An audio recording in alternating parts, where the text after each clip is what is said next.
Every parent wants to raise a child who knows right from wrong. What the research actually shows about how that moral compass forms might surprise you. Children are not born knowing right from wrong, and they don't acquire it all at once. The psychologist Lawrence Kohlberg mapped a recognizable pattern. Very young children behave to avoid consequences. School-age children begin to care about being good in the eyes of others and following shared rules. And over time, some reason from their own internal principles, fairness, dignity, conscience, even when no one is watching. Later researchers added what Kohlberg and awaited, empathy. The felt recognition of another person's experience is the emotional fuel of moral behavior.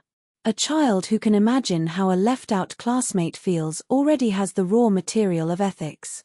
And this is why moral development is so resistant to lectures. You cannot install empathy by instruction. It grows through warm relationships, repeated example, and chances to practice. Here is something worth knowing if you are raising your children in a faith tradition. A large Harvard study following thousands of young people for up to 14 years found that those who attended religious services or had a spiritual practice in their youth reported greater life satisfaction in their 20s, and were less likely to develop depressive symptoms or to engage in risky behaviors. Researchers are still debating the mechanisms: community, meaning, routine, a sense of something larger than the self. But the association is robust enough to take seriously. Faith is not merely tradition you hope sticks. It has developmental weight behind it. Sikh tradition grounds moral development in a specific idea: the same creator lives in every person.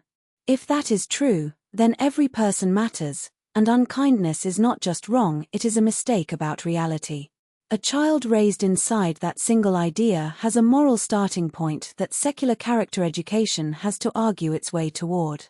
Guru Arjan Dev Ji wrote that we are all children of the One, which makes equality and compassion not rules imposed from outside, but the obvious shape of the world. Sikh tradition also insists on practice. Selfless service, helping others with no expectation of return, turns the abstract into something the hands remember.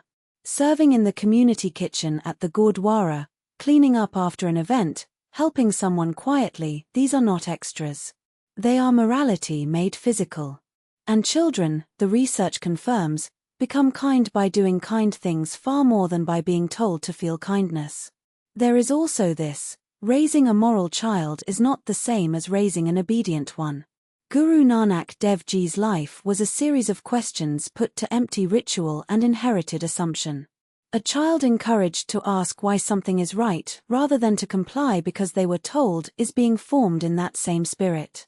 The goal is not compliance but values a young person holds because they understand and believe them, and will keep when no adult is in the room. Children also ask enormous questions at inconvenient moments. Where do people go when they die? Why do some people have more things than me? Why is it hard to be brave? The instinct to deflect is understandable. But these moments are where moral and spiritual development actually happen. Meeting a child's question honestly, without pretending to certainty you don't have, treats them as a developing moral thinker. That is, quietly, the most important curriculum a family teaches.